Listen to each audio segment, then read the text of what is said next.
कौनसी व्यक्तिर वर्तमानर स्थिति देखि तार उपहास कर नहीं, काहींकि आसंता कालीरे बहुत शक्ति थाए।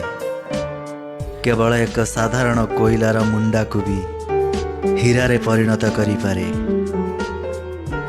व्यक्ति एका जन्म होई थाए आउ एका ही मरी थाए।